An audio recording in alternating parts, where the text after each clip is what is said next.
of Disney are trading higher after its latest earnings topped analyst estimates. The company cited strong performances from its theme park business and from streaming TV services as well. Our next guest says the quarter was a good one, and there's almost nothing to criticize about it. Let's bring in Matthew Dolgin, senior equity analyst at Morningstar. He joins us from Chicago, Illinois. Matthew, thanks a lot for joining us. The market certainly likes these numbers. Tell us how you see them. There is nothing not to like in these numbers. Really across the board, segment by segment, we could not have been looking for more. You mentioned experiences is especially important. It's an area where we've been concerned with the economic uncertainty and especially for Disney, potential backlash against the U.S. from some foreign countries and tourism that comes to Disney World. But we've seen no sign of that, and management remained optimistic in its outlook. So that was one of the most important things to us. But like I said, across the board, things were really great everywhere, actually. Management does not see a dip in U.S. attendance, U.S. Theme park attendance coming as maybe some people outside of the country reconsider their plans to travel into the United States?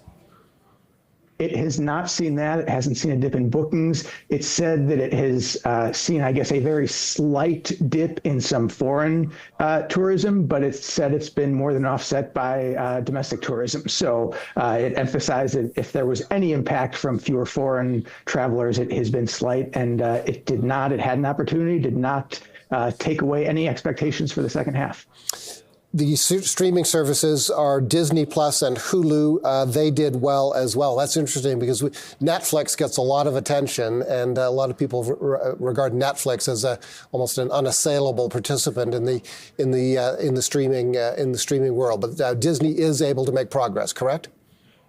That's absolutely right. So not only is Disney continuing to add subscribers, but the even more important thing is that it is continuing to build on profitability. So last year, it finally turned a profit or reached profitability in direct-to-consumer, the streaming side of its business, and it has continued to build on that. Margins get better and better every quarter. So, of course, revenue is growing. That's what we'd expect as the subscriber base has gotten larger, but it's also been able to increase prices, which is contributing. And with the scale and with some cost efficiencies, it's becoming profitable, which is so important for Disney because as its traditional TV business continues to decline, streaming needs to take the mantle, and Disney is showing that it can do that. And when you look at all of the parts of Disney's business together, they actually are holding up quite well, even though traditional television continues to struggle. Right, and tell us a bit about the traditional television business. That's the ABC television network and ESPN, the sports specialty service, correct?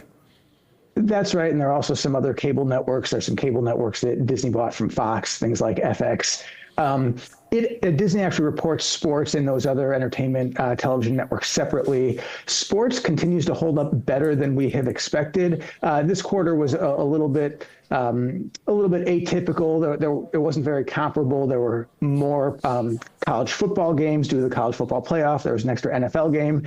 And so that, of course, boosted revenue, but it also boosted some costs.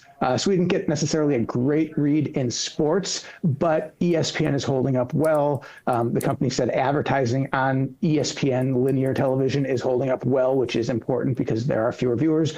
Within the other entertainment traditional television networks, revenue continues to decline. This quarter, actually, the company was able to lower some costs with programming, production. So actually profit held up, but that's a business that will continue to decline. You just expect and hope that they can get some cash out of it. And the most important thing is it's becoming a smaller part of Disney's business. So although it will continue declining rapidly, those other parts are becoming bigger and overshadowing it, and that's why streaming has become so important. And we're about to get ESPN going into the streaming app later this year, and it'll be really interesting to see what happens at that point, but it's just another part of this transition to Disney is still getting their television content out there, still monetizing it. It's just not necessarily on the traditional television anymore. You've got a buy rating on the shares and a price target of $115 US per share. That implies about 15% upside from here. How do you arrive at that price target? Well, we just look at the future cash flows that this business can produce, and we think actually there's probably upside to that target. Our concern has been more in the near term. If that's not as bad, we would expect that to rise in the future as far as our fair value estimate. But we think that Disney's brands, the franchises they have, some of these properties will lead to a long period of success. That's how we get there. Again, our concern has been more in the near term. That's why we recently brought our fair value estimate down by $10. We continue to monitor that to reassess. We're not completely convinced that today's great results mean that we're in the all clear. I think we're still in a very uncertain economic environment, but to us, it's the near term that's the bigger concern. Long term, we like Disney a lot. We're very comfortable, and that outlook is what supports the undervaluation that we still see, despite what any near-term moves may or may not be. Matthew, thank you very much for joining us today on a big story in the markets, the big rise in Disney on results. Matthew Dolgin is Senior Equity Analyst at Morningstar. He joined us from Chicago.